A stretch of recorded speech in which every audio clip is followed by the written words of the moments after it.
Friends, போன வாரத்தில் மழை பெஞ்சதுனால இந்த மாதிரி குட்டி குட்டி நியூ பார்ன் பேபிஸ் நிறைய தோட்டத்தில் வந்திருக்கு. இந்த பேபி பார்த்திங்கன்னா மாடிக்கே ஏறி வந்திருக்கு. எப்படி ஏறி வந்துச்சுன்னு தெரில. பரவாயில்ல, ஒரு வாரம் பைய ஏறி வந்திருக்கும் போல். பார்க்கவே ரொம்ப க்யூட்டாக இருக்குல்ல. பட் கொஞ்சம் பயம் தெரியலை. நம்ம தொட்டோம்னாலும் அதுக்காக அது உள்ளே போய் சுருண்டுக்கு தெரியலை. இனிமே தான் பழகும் போல். இதே மாதிரி மனுஷங்களும் அவங்கவுங்க வீட்டை முதுகில் தூக்கி சுமந்துட்டு இருந்தால் எப்படி இருக்குன்னு கற்பனை பண்ணி பார்த்தா சச்சா ரொம்ப கஷ்டம்ல. ஓகே ஃப்ரெண்ட்ஸ், இன்றைக்கி சாட்டர்டே, ஸோ லீவ் நாள். ரொம்ப நாளாச்சு இட்லி செஞ்சு சட்னி அந்த மாதிரி வச்சு சாப்பிட்டு, நம்ம ஸ்மூதி கேப்பை இந்த மாதிரி பழைய சாதம் இப்படியே சாப்பிட்டுட்ருக்கனால இன்றைக்கி நம்ம இட்லி செஞ்சு சாப்பிட்லாம் அப்படின்னு சொல்லிட்டு இட்லி, அப்புறம் ப்ரொக்கோலி, கேரட்டு, பீன்ஸ்லாம் போட்டு சூப்பு, கொத்தமல்லி புதினா சட்னி வச்சு சாப்பிட்டாச்சு. ஓகே, இன்றைக்கி சாட்டர்டே லீவ் நாள். முக்கியமானது க்ளீனிங் ஒர்க்கு. இந்த ப்ராடக்ட் நான் அமேசானில் பர்ச்சேஸ் பண்ணியிருக்கேன். Magic eraser. இது ரொம்ப சூப்பராக க்ளீன் பண்ணும், ஒன்லி வாட்ரு வச்சு பண்ணால் போதும், ரொம்ப நல்ல கரைகள்லாம் போகும் அப்படின்னு நிறையா கொடுத்துருந்தாங்க. சரி, நம்மளும் ஒன்று வாங்கி யூஸ் பண்ணி பார்க்கலாமேன்னு வாங்கினேன். 149 rupees ஒரு பீஸ். வீட்டில் கிச்சன் டைல்ஸை ஃபஸ்ட்டு நம்ம க்ளீன் பண்ணி பார்க்கலாம் அப்படின்னு சொல்லிட்டு சின்னதாக இந்த மாதிரி தெரித்து ஏதோ கொட்டியிருந்த கரை மாதிரி இருந்துச்சு. அதை ஒன்லி வாட்ரு வச்சு நம்ம தொட்டு தொடச்சப்போ ரொம்ப சூப்பராக தொடச்சிருச்சு.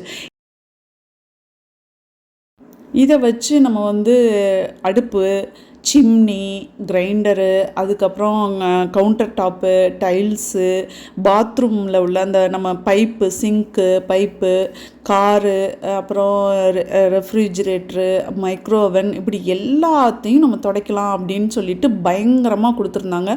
சரி, ஒன்று வாங்கி நம்ம பார்க்கலாம் அப்படின்னு சொல்லிட்டு இது ஒரு பீஸ், சிங்கிள் பீஸ் 149 rupeesக்கு வாங்கியிருந்தேன். இது சாண்ட்விச் மாடல், அதாவது நடுவில் எல்லோ கலரில் இருக்குது பாருங்கள். அதில் இந்த சைடும் இந்த சைடும் ரெண்டு சைடும் துடைக்கிற மாதிரி அந்த ஸ்பாஞ்ச் கொடுத்துருக்கிறதுக்கு சாண்ட்விச் மாடல் அப்படிங்கிறாங்க. இல்லை அப்படின்னா சிங்கிளாக ஒரே ஒரு ஸ்பாஞ்ச் கொடுக்குறாங்க. அது ஒன் சைடு மட்டும் நம்ம துடைக்கிற மாதிரி இருக்குது. ஸோ இதுக்கு ஏதோ நானோ டெக்னாலஜி அப்படி இப்படின்னு பயங்கர பில்டப் கொடுத்துருந்தாங்க. சரி, எப்படி துடைக்குது அப்படின்னு சொல்லிட்டு நம்மளுக்கு கிச்சனில் உள்ள அந்த மாடுலர் கிச்சனில் அந்த ஷெல்ஃப் எல்லாமே நான் க்ளீன் பண்ணி பார்த்தேன். உண்மையாகவே ரொம்ப நல்லா போச்சுங்க. நான் எதுவுமே இதில் லிக்விடெல்லாம் எதுவுமே சோப்பு அந்த மாதிரி எந்த லிக்விடுன்னு தொட்டுக்கலை.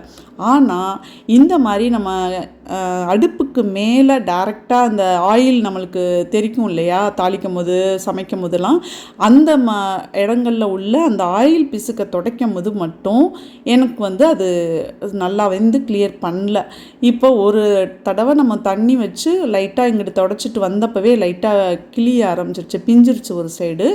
பட் ஒரு சைடு மட்டும்தான் நாங்கள் தொடச்சிருக்கோம். அந்த சைடு ப்ளைனாக அப்படியே நல்லா ஒயிட்டாக வச்சுருக்கோம். எதுனா அழுக்கு தொடச்ச பிறகு திருப்பி ஒரு தடவை நல்ல சைடு வச்சு நம்ம தொடச்சோம்னா அந்த அழுக்கு தொடச்ச தண்ணியே ஒரு மாதிரி திருப்பி அதில் பட்டுட்ருக்கிறத நம்ம கிளியர் பண்ணிக்கலாம்னு நான் ஒரு சைடு மட்டும் யூஸ் பண்ணிகிட்ருக்கேன். இப்போ இந்த ஆயில் கரைப்பட்ட இடத்த நம்ம தொடச்சிட்டு காமிக்கிறேன் பாருங்கள். அது நல்லா கிளியராக போகலை, அப்படி திரண்டுக்கிட்டே இருக்குது. ஏன்னா இது ஆயில் பிசுக்கு. கண்டிப்பாக இதில் நம்ம சோப்பு ஏதாவது யூஸ் பண்ணால் தான் போகும் அப்படிங்கிறது என்னோடய தாட்டாக இருந்துச்சு. அதே மாதிரி அது போகலை. பார்த்திங்கன்னா தெரியும், திருப்பி திரண்டு வந்துக்கிட்டு இருந்துச்சு. நம்ம ரொம்ப அழுத்தி துடைக்க முடியல, கை வலிக்கும், அதுவும் பிஞ்சிரும். ஸோ லைட்டாக விம் லிக்விடு, நம்ம பாத்திரம் விளக்க வச்சுருந்த விம் லிக்விடை நான் அதில் போட்டுட்டேன். என்ன தான் அவங்க கெமிக்கல் எதுவும் யூஸ் பண்ண வேணாம், எந்த வித சோப் ஆயிலும் யூஸ் பண்ண வேணாம்னு சொன்னாலும் நம்ம விடுவோமா? கண்டிப்பாக நம்மளுக்கு அந்த சோப்பு தொட்டு அந்த வச்சு வாஷ் பண்ணால் மட்டும், தொடச்சா மட்டும்தான் ஒரு திருப்தி வரும். அப்பா சுத்தமாக ஆயில் பிசுக்கெலாம் போயிருக்கு அப்படின்னு அந்த திருப்திக்காவது கொஞ்சோண்டு வைக்கணும். பட் அது உண்மையிலேயே வச்சா தான் அது நல்லா க்ளீனாக போச்சு. இப்போ பார்த்திங்கன்னா தெரியும், நல்லாவே கிளியராக போயிருந்துச்சு. ஸோ இந்த இடம் சிங்க்குக்கு கீழே உள்ள அந்த ஷெல்ஃபோட கதவு அது பார்த்திங்கன்னா ஈரம் பட்டுக்கிட்டே இருக்கும். அதாவது நம்ம சிங்க்கு கீழே ஆவி எதுவும் வருமா என்னன்னு தெரில, அதோட அந்த வாட்டர் எவாப்ரேட்டு அந்த இதுவாகி அந்த நீராவி கோர்த்த மாதிரி லைட்டாக பூசணம் வர்ற மாதிரி அப்பப்போ ஆகிடும். ஸோ அந்த இடம் பார்த்திங்கன்னா நம்ம இந்த மாதிரி துடைக்கிறப்ப நல்லா க்ளீனாக போயிடுச்சு. இதுக்கு நாங்கள் எந்த சோப் ஆயிலும் நம்ம தொட்டுக்கல, நல்லாவே க்ளீனாக போச்சு. பார்த்திங்கன்னா தெரியும், மேக்ஸிமம் அதாவது 90% போயிருக்குன்னு சொல்லலாம். சில இடங்களில் வந்து அப்படி ரொம்ப பிடிச்சிருக்கு, அதை எதுவுமே பண்ண முடியாத ஒரு கரைன்னு சொல்லலாம். இதுக்கு மேலேயும் இதை தேய்க்க முடியாது, ஏன்னா இது வுட்டு. இதுக்கு மேலேயும் நம்ம இதை தேய்க்கணும்னு அவசியம் இல்லை, பண்ணோம்னா அது ஏதாவது டேமேஜ் ஆகிடும் அப்படின்னு சொல்லிட்டு ஓகேன்னு விட்டாச்சு. லாஸ்ட்டாக ஃபைனலாக இந்த ஸ்பாஞ்சையும் நம்ம வந்து நல்லா அலசி காய வச்சோம் அப்படின்னா நல்லா ஒயிட்டாக வந்துருச்சு. நல்லா பாருங்களேன், அந்த கரையெல்லாம் போயிடுச்சு. பட் 2-3 இடத்துல பிஞ்சிருச்சு.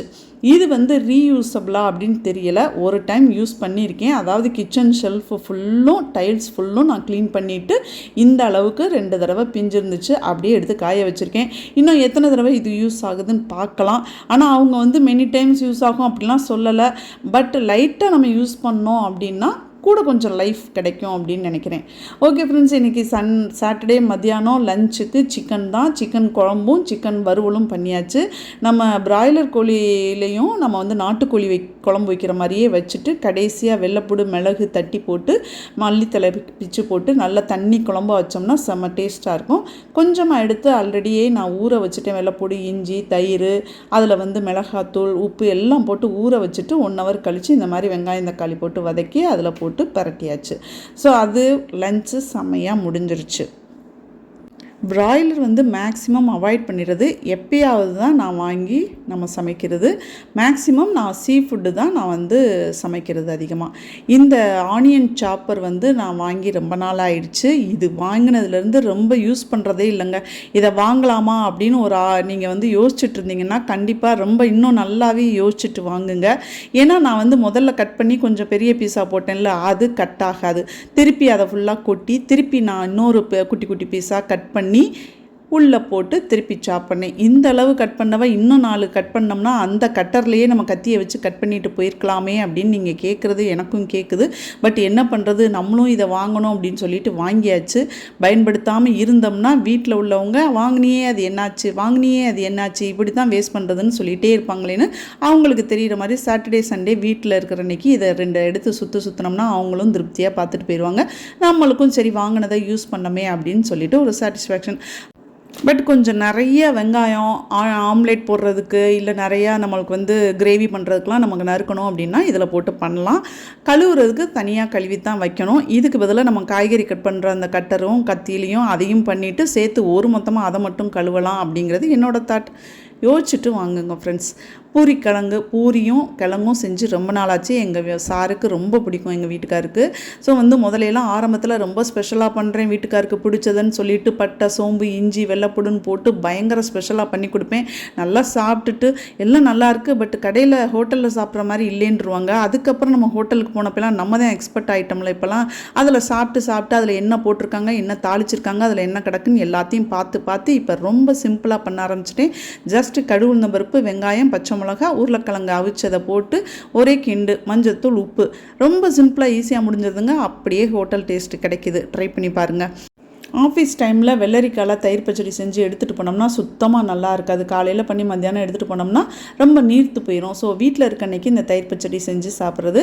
இந்த பீலர் வந்து நான் ஆன்லைனில் தான் வாங்கினேன். இந்த பீலர் ரொம்ப நாளாக எங்கள் வீட்டில் வருஷமாக யூஸ் ஆகுது. ரொம்ப சூப்பராக ஸ்டடியாக இருக்குது, அதாவது நல்லா ஸ்ட்ராங்காக இருக்குது. லோக்கலில் வாங்கினதெல்லாம் கொஞ்சம் நல்லா அந்த மேலே உள்ள பிளேடு மட்டும் தனியாக கலண்டுட்டு வந்துருச்சு. பட் இது கொஞ்சம் நல்லா ஸ்ட்ராங்காகவே இருக்குது. அப்படிங்கிறதுக்காக உங்களுக்கு நான் இது பண்ணுறேன். நீங்களும் பிடிச்சா வாங்குங்க. அமேசானில் தான் நான் ஆன்லைன் லிங்க்கெல்லாம் நான் வந்து டிஸ்கிரிப்ஷனில் வைக்கிறேன். இந்த சைடு உள்ள அந்த நாப் மாதிரி இருக்கிறது வந்து ஏதோ உருளைக்கிழங்குல உள்ள அந்த வேர் எடுக்கிறதுக்கு அப்படிங்கிற மாதிரி ஒரு வீடியோவில் பார்த்தேன்.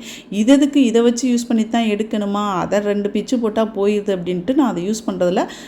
ஓகே ஃப்ரெண்ட்ஸ், இன்றைக்கி சண்டே மார்னிங்கோடு இந்த விலாகை முடிச்சுக்கிறேன். லஞ்சுக்கு இனிமேல் தான் நான் சமைக்க ஆரம்பிக்கணும். இந்த வீடியோவில் உங்களுக்கு நிறையா யூஸ்ஃபுல் திங்ஸ் வந்திருக்கும், நிறையா தெரிஞ்சிட்ருப்பீங்க, டிப்ஸ் கிடச்சிருக்கும். உங்களுக்கு இந்த ப்ராடக்டோட லிங்க்கு எல்லாமே டிஸ்கிரிப்ஷனில் வைக்கிறேன். பிடிச்சா வாங்கி யூஸ் பண்ணுங்கள். கண்டிப்பாக நான் யூஸ் பண்ணிவிட்டு என்னோடய ஓன் எக்ஸ்பீரியன்ஸில் நான் சொல்கிறது தான் இதெல்லாம். ஓகே ஃப்ரெண்ட்ஸ், இன்னொரு வீடியோவில் அடுத்த வாரம் சந்திப்போம். தேங்க்யூ.